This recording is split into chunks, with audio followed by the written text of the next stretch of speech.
que Hachem, il supporte pas. Et Rabbeinu, il a dit, vous savez mes amis, je vous ai déjà dit ça. Rabbi Nachman, il a donné plein de conseils. Rabbi Nachman, il a donné plein d'idées, plein de conseils, plein de bonnes choses. Mais il y a des choses où Rabbeinu, il nous a pas laissé le libre arbitre dessus. Il y a des choses où Rabbeinu, il a interdit complètement, sans aucune parole. Il y a même pas, je vous en parle de ça. Rabbeinu, il a dit, il y a des choses que ça, assour. Rabbeinu, il n'a pas dit assour à plein de choses. Il a dit assour à 2-3 trucs, pas plus que ça. Pourquoi? Parce que quand c'est assour, ça veut dire quoi? C'est-à-dire c'est interdit, je vous laisse même pas le choix. Ça, assour. C'est quoi une des choses que Rabbeinu, il a dit que ça c'est assour, on n'a pas le droit de... Enfin, de boire. Assour liot zaken. Interdiction d'être vieux.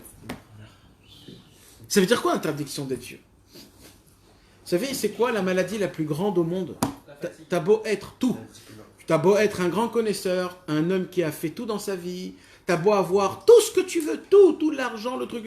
Mais il y a une chose qui peut te détruire, c'est quoi? C'est quand tu rentres dans la routine. Quand tu perds la vitalité.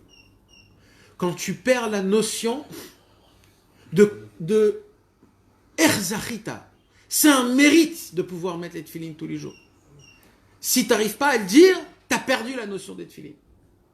C'est un mérite de mettre les tzitzit tous les jours. Si tu ne le dis pas, on a perdu, on est devenu vieux dans le tzitzit. Si je ne suis pas content que j'ai des barbes et j'ai une péote, alors j'ai perdu cette notion de barbe et de péote. Pour moi, elle ne compte pas.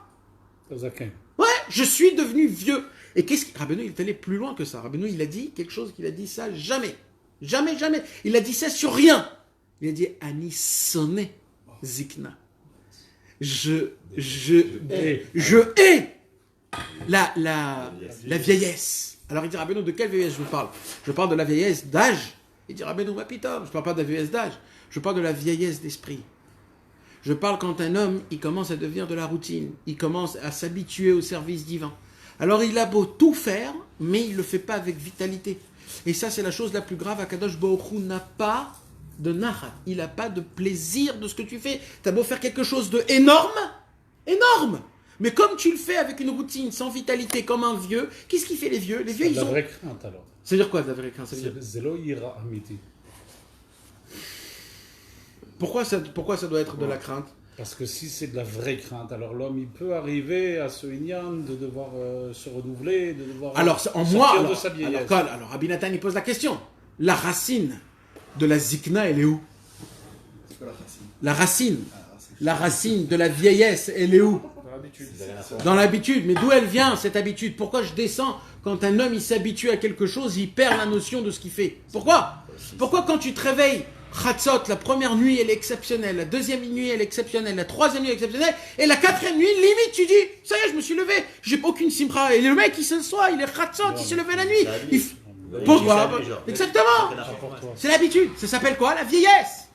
Il dira, ben non, tu imagines, tu fais quelque chose de énorme. Et pour toi, c'est normal. Tu fais quelque chose d'exceptionnel parce que tu as été habitué. Pourquoi tu crois que c'est normal? Et il dit, ah ben nous, vous savez, c'est quoi le problème? C'est que ça, c'est le commencement de l'enclenchement de la perte de la chose. C'est comme ça que tu vas perdre tout. Quand tu commences à devenir... Regardez, je vais vous donner un exemple. Tu l'as tous les jours, c'est très dur. Non. Comme le chocolat, tu manges tous les jours, ok, mais t'en manges une fois de temps en temps, tu pourras avoir ce sentiment de kiff. Mais tu le fais tous les jours. Comment tu veux le ressentir C'est très simple, avec ce qu'on vient d'expliquer dans Bikurim. Dans Bikurim, on a expliqué 2 façons de vivre. Rappelle-toi. Première façon, c'est esclave. Deuxième façon, c'est tu travailles chez. D'accord ? Ce que tu dis, toi, tu as raison, à une condition quand tu es esclave. Ça veut dire quoi ? Kori Votsemedi, tout dépend de moi si je fais, si je fais pas. Si je fais pas, alors, quand tu te lèves 3 fois Hatzat, la 4e, elle est naze, parce que tu crois que c'est toi qui t'es levé. Par contre, si tu travailles chez quelqu'un, quand tu t'es réveillé ce soir, Hatzat, c'est pas toi qui t'es réveillé, c'est Hachem. Alors quand tu t'es réveillé une fois, tu dis, oh le cadeau Hachem, je t'en supplie demain si tu peux me refaire. Et d'un coup, le lendemain, tu te réveilles, tu dis, Ribono Shel Olam, c'est exceptionnel, Toda Rabba, c'est toi qui m'as levé. Le 3e, le 4e, 5e, 6e, tu sais à chaque fois que c'est Dieu qui te lève et c'est lui. Et demain, si tu te réveilles pas, c'est Hachem qui t'a pas levé. Est-ce qu'elle est aussi importante la mitzvah quand tu l'as fait tous les jours. Alors encore une fois. C'est la première fois. Alors c'est là où Rabbi Nathan y rentre. Qu'est-ce qu'il dit Rabbi Nathan? C'est quoi le sod? Écoute, David. Qu'est-ce qu'il dit Rabbi Nathan? C'est Mamash de l'Ikuta Lachot sur la mitzvah de Bikurim. Il répond à ça, Rabbi Nathan, et il dit quoi? Il dit ce que je vous demande, c'est que la mitzvah, à vos yeux, ça sera comme la première fois que vous la faites tous les jours. Est-ce qu'aux yeux d'Hachem, aux yeux d'Hachem, ça dépend de toi. C'est ça ce que je t'explique. Ça dépend de comment toi, si demain matin, tu vas prendre des téfélines et pour toi, tu vas dire dans ta tête, c'est la première fois que je touche le talit, ça, chez Hachem, c'est Bikurim. Hachem, il dit ça à moi, ça. Donne-le-moi, je le veux. Et comment on arrive à arriver à ça par rapport à la simcha? Comment t'es simcha? Et c'est la simcha la preuve de la Hatrala. Et Rabbeinu, il vient et il dit, c'est quoi mitzvah de Bikurim? C'est de toujours faire toutes les mitzvot comme si c'est le premier fruit qui est sorti. Ça veut dire quoi? D'attendre. Et comment on arrive à ça? On arrive à ça, à un klal dans notre vie. C'est quoi le klal dans notre vie? C'est de base, l'omagia liklum. C'est ça la base qu'un homme il doit se dire dans la vodat Hashem, l'omagia liklum. C'est-à-dire quoi l'omagia liklum? Normalement, c'est pas normal que j'ai une kippa, que j'ai une barbe, que je shomer Shabbat, shomer Nida. C'est des mérites. Tout ça, c'est des mérites qu'Akadosh Baruch Hu, il m'a donné. Il m'a donné. Quand je me rappelle de ça tout le temps, tu sais que tous les jours, ça peut partir, ça. Et quand tu sais que tous les jours, ça peut partir, tu ne peux pas tomber dans la zikna.